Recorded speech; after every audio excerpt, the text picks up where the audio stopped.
एक अमीर बाप की घमंडी बेटी को लगता था कि पैसा और रुतबा ही सब कुछ होता है। उसे आदत थी कि हर कोई उसके सामने झुक जाए। लेकिन जब एक साधारण सा दिखने वाला लड़का उसकी जिंदगी में आया, तो पहली बार उसके घमंड को सच्चाई की टक्कर मिली, जिसे वो हमेशा औकात से नीचे समझती थी, जिसका वो रोज कॉलेज में सबके सामने मजाक उड़ाती थी। लेकिन जब उस लड़के का सच सामने आया, तो पूरा कॉलेज दंग रह गया। आखिरकार कौन था वो लड़का? पूरी सच्चाई जानने के लिए वीडियो को अंत तक जरूर देखें। वीडियो को लाइक करें, चैनल को सब्सक्राइब करें और कमेंट में अपना नाम और शहर का नाम जरूर लिखें। दोस्तों, ये कहानी है मुंबई के सबसे high class college Saint Regis college की। हर दिन जहां किसी रॉयल शो जैसा माहौल रहता था। चमचमाती गाड़ियां, चश्मों के पीछे छुपी घमंडी आंखें और सोशल मीडिया के लिए पोस्ट करती जिंदगियां। जैसे ये कॉलेज नहीं, कोई रनवे हो। उसी रौनक भरे माहौल में उस दिन उतरी एक लड़की, कियारा सिंह। कियारा मुंबई के मशहूर रियल एस्टेट टाइकून और राजनीतिक रसूखदार अश्विनी प्रताप सिंह की इकलौती बेटी। कॉलेज में जैसे ही उसकी ब्लैक मर्सिडीज रुकी, सबकी नजरें उसी पर टिक गई। कियारा की खूबसूरती सिर्फ उसकी बड़ी बड़ी आंखों, चमचमाते बालों और महंगी ड्रेसेस में नहीं थी। उसकी चाल, उसके लहजे, उसकी मुस्कान, सब कुछ जैसे रुतबे में डूबा हुआ था। लड़कियां उसके जैसा बनने की कोशिश करती थी और लड़के उसके आसपास मंडराने की। लेकिन उसी दिन उसी कॉलेज गेट से एक और शख्स दाखिल हुआ, आयुष राज। उसका पहनावा बहुत सादा था। हल्की रंग की टी शर्ट, पुरानी जीन्स और एक सीधा सा बैग। लेकिन चेहरे पर गजब का आत्मविश्वास और आंखों में एक अजीब सी स्थिरता, जैसे किसी की जरूरत नहीं, कोई दिखावा नहीं, बस अपना सफर, अपनी कहानी। पहली ही क्लास में प्रोफेसर ने एक प्रोजेक्ट असाइनमेंट के लिए ग्रुप्स बनाने की बात कही और शायद यही किस्मत का खेल था कि कियारा और आयुष एक ही ग्रुप में आ गए। कियारा ने उसे देखा जैसे कोई महंगे रेस्टोरेंट में थाली में गलती से नींबू रख दिया गया हो। उसने होठों को मोड़ा और धीमे तिरस्कार में बोली, सीरियसली मेरे साथ है? फिर अपनी सहेली से कहती है, लगता है अब सेंट रेजिस में भी स्कॉलरशिप वाले स्टूडेंट्स को एंट्री मिल गई है। आयुष ने नजरें नहीं उठाई, बस एक सीधा और सधा हुआ जवाब दिया, प्रोजेक्ट की डेडलाइन पास है, हमें समय बर्बाद नहीं करना चाहिए। उसका जवाब सीधा था, लेकिन उसमें जो ठहराव था वो कियारा को भीतर तक चुभ गया। वो तो हमेशा यही सोचती थी कि उसके सामने सब झुक जाते हैं या फिर बदल जाते हैं, लेकिन आयुष, उस पर तो जैसे उसकी बातों का कोई असर ही नहीं हो रहा था। वो तो जैसे उसकी मौजूदगी को जरूरत से ज्यादा तवज्जो ही नहीं दे रहा था। बस वहीं से शुरू हुआ एक अघोषित टकराव, रुतबे और सादगी के बीच का। उस दिन के बाद कियारा ने जैसे ठान ही लिया था कि वो इस सीधे सादे आयुष को उसकी औकात दिखाकर रहेगी। हर बार, हर मौके पर, लाइब्रेरी, कैंटीन, क्लासरूम, वो उसकी सादगी को लेकर ताने कसती, उसके कपड़ों पर टिप्पणी करती और उसके शांत स्वभाव को कायरता समझकर उसे नीचा दिखाने की कोशिश करती। एक दिन जब आयुष कॉलेज की लाइब्रेरी में बैठा पुरानी किताबों के पन्ने पलट रहा था, उसके चेहरे पर वही पुराना ठहराव था। उसी वक्त कियारा अपनी सहेलियों के साथ अंदर आई और जोर से बोली, अरे अब भी किताबों से पढ़ाई करता है ये? अभी तक स्मार्टफोन नहीं खरीदा तुमने? आयुष। पूरी लाइब्रेरी में उसकी आवाज गूंज गई। कुछ लोग हंसे, कुछ झेंपे, लेकिन आयुष ने किताब से नजरें नहीं हटाई। सिर्फ एक हल्की सी मुस्कान के साथ बोला, ज्ञान का जरिया मायने रखता है, उसकी कीमत नहीं। वो जवाब था, या आईना? कियारा कुछ पल को खामोश हो गई, लेकिन उसका अहंकार फिर बोल पड़ा। अगले दिन कैंटीन में जब आयुष थाली में कुछ साधारण सा खाना लेकर एक कोने में बैठ गया, कियारा ने सबके सामने कहा, वाह, लगता है किसी गांव की मेज से खाना पैक करवा लाया है। सेंट रेजिस में तो बर्गर पास्ता का चलन है मिस्टर आयुष। इस बार आयुष ने सीधा उसकी आंखों में देखा और बेहद शांति से जवाब दिया, भूख पेट की होती है, स्टाइल की नहीं। खाना पेट भरने के लिए खाता हूं, सोशल मीडिया पर दिखाने के लिए नहीं। इस बार कुछ लोगों ने सिर हिलाया, कुछ को वाकई ये बात लगी। कियारा के लिए ये और भी खतरनाक था। उसे उसकी बातों से जवाब मिल रहा था, लेकिन बिना चीख चिल्लाहट के। एक ऐसी ताकत जो चुप थी लेकिन असरदार। वो सोचती थी, इस लड़के में ऐसा क्या है जो हर चोट पर मुस्कुरा देता है। प्रोजेक्ट की मीटिंग्स के दौरान जब वे दोनों एक साथ बैठते तो कियारा को समझ नहीं आता था कि आयुष इतना स्थिर कैसे रह सकता है। वो देखती कि किस तरह वो अपनी रिसर्च में पूरी तरह डूब जाता है। उसकी बातें कम होती थी, लेकिन जब भी कुछ कहता तो वो सटीक और समझदार होता। धीरे धीरे कियारा को एहसास होने लगा कि जिस लड़के को वो बैकवर्ड समझती थी, उसकी सोच और समझ उससे कहीं ज्यादा साफ और फॉरवर्ड थी। लेकिन उसका दिल अभी भी मानने को तैयार नहीं था। उसके अंदर कुछ नया जन्म ले रहा था, जलन, हैरानी और शायद आकर्षण। कुछ ही हफ्तों बाद सेंट रेजिस कॉलेज में सालाना फेस्ट की तैयारियां जोरों पर थी। हर कोई किसी न किसी आयोजन में व्यस्त था। कोई फैशन शो में, कोई डांस रिहर्सल में और कोई स्टेज के साजो सामान में। कियारा हमेशा की तरह इस बार भी फेस्ट की स्टार थी। उसकी डिजाइनर ड्रेस, लाखों की कीमत वाला लहंगा, परफेक्ट मेकअप और कैमरों के सामने चमकती मुस्कान, वो एक शो स्टॉपर की तरह नजर आ रही थी। लेकिन इस बार उसका ध्यान बार बार किसी और की ओर भटक रहा था। आयुष राज।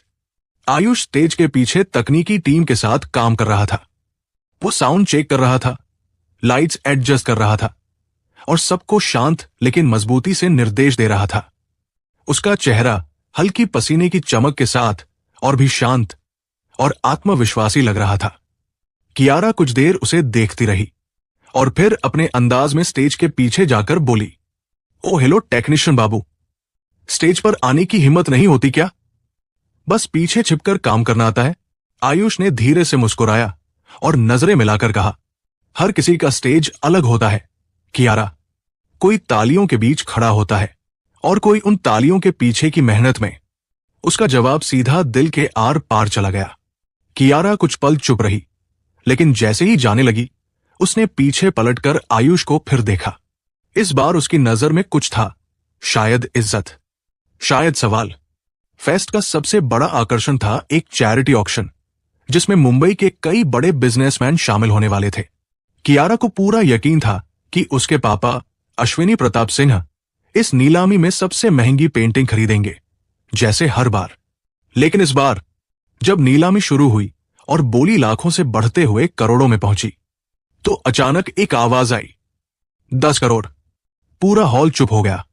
सबके चेहरे हैरानी में थे और मंच पर खड़े होस्ट की भी आवाज लड़खड़ा गई। 10 करोड़।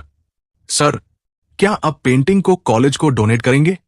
जिस शख्स ने वो बोली लगाई थी वो धीरे धीरे मंच की ओर बढ़ा और जब उसका चेहरा सामने आया तो हॉल में सन्नाटा छा गया। वो कोई और नहीं, आयुष राज था। सादा कपड़ों में रहने वाला, सबकी नजर से दूर रहने वाला, वही आयुष। और फिर माइक पर जैसे ही उसकी पहचान बताई गई, मिलिए आयुष राज से, भारत की सबसे बड़ी टेक कंपनी राजकॉर्प टेक्नोलॉजीज का संस्थापक और सीईओ। कियारा के होश उड़ गए। वो आयुष जिसके कपड़े देखकर वो ताने कसती थी, जिसके खाने पर हंसी उड़ाती थी, असल में एक अरबती टेक आइकन था, जिसने कॉलेज में अपनी पहचान छिपाकर सिर्फ इसलिए दाखिला लिया ताकि वो एक आम छात्र की जिंदगी जी सके और सच्चे रिश्तों को पहचान सके। पूरे कॉलेज में फुसफुसाहट थी। लड़कियां अब उसके आसपास मंडराने लगी थी। लड़के उससे दोस्ती करने को आतुर थे, लेकिन कियारा, उसके हाथ से जैसे कुछ बहुत कीमती फिसल चुका था। कॉलेज की गलियों में अब हर कोने में बस एक ही नाम गूंज रहा था, आयुष राज। जिसे लोग नजरअंदाज करते थे, अब उसी को देखने के लिए भीड़ उमड़ रही थी। कॉरिडोर में चलना मुश्किल हो गया था। लड़कियां सेल्फी लेने के बहाने खोज रही थी और लड़के उसे भाई कहकर अपना बनाने में लगे थे। लेकिन इन सब के बीच एक चेहरा था जो चुपचाप खुद से लड़ रहा था, कियारा से। वो जिसे कभी खुद पर सबसे ज्यादा नाज था, आज आईने से नजरें नहीं मिला पा रही थी। हर ताना, हर मजाक, हर घमंड भरी बात अब उसके जहन में गूंज रही थी और हर बार आयुष की शांत मुस्कान जैसे उसे कटघरे में खड़ा कर देती। कई दिनों तक कियारा ने आयुष से नजरें चुराई, लेकिन एक दिन उसने खुद से हिम्मत जुटाई। कॉलेज की लाइब्रेरी में आयुष अकेला बैठा था। किसी किताब में खोया हुआ। कियारा धीमे कदमों से उसके पास पहुंची और हल्के कांपते स्वर में बोली, आयुष, मुझे माफ कर दो। मैंने तुम्हें गलत समझा, बहुत नीचे गिराने की कोशिश की, लेकिन तुम तो सबसे ऊंचे निकले। आयुष ने धीरे से किताब बंद की, उसकी ओर देखा और वही जानी पहचानी मुस्कान दी। कियारा, उसने नर्म स्वर में कहा, तुमने मुझे कभी नहीं समझा और मैं कभी नाराज हुआ ही नहीं, क्योंकि मैं जानता था तुम जैसी दिखती हो वैसी हो नहीं, बस अपने खोल में बंद थी। कियारा की आंखें भर आई। उसने पहली बार किसी के सामने खुद को छोटा महसूस नहीं किया, बल्कि हल्का महसूस किया। इसके बाद जैसे कुछ बदल गया। कियारा अब उसे समझने लगी थी। हर शब्द, हर चुप्पी, हर आदत अब उसे खास लगने लगी थी। वो अब दिखावे से बाहर निकल रही थी और आयुष के आसपास उसका मन सुकून ढूंढने लगा था। वो अब उसके साथ बैठती, उसकी बातें सुनती और अपनी छोटी छोटी गलतियों पर हंसने लगी थी। एक दिन जब आयुष उसके साथ क्लास प्रोजेक्ट पर काम कर रहा था, उसने हंसते हुए कहा, पहले की कियारा होती तो अब तक मुझे डिक्टेट कर रही होती। कियारा मुस्कुराई, पहले की कियारा को तुमने ठीक कर दिया है, अब जो हूं वो शायद असली मैं हूं। आयुष कुछ नहीं बोला, लेकिन उसकी आंखों में वो चमक थी जो सब कुछ कह गई। कॉलेज में अब एक नया बदलाव महसूस होने लगा था। कियारा सिंह, जो कभी अपने रुतबे और खूबसूरती के लिए जानी जाती थी, अब मेहनत, सादगी और समझदारी का प्रतीक बन चुकी थी।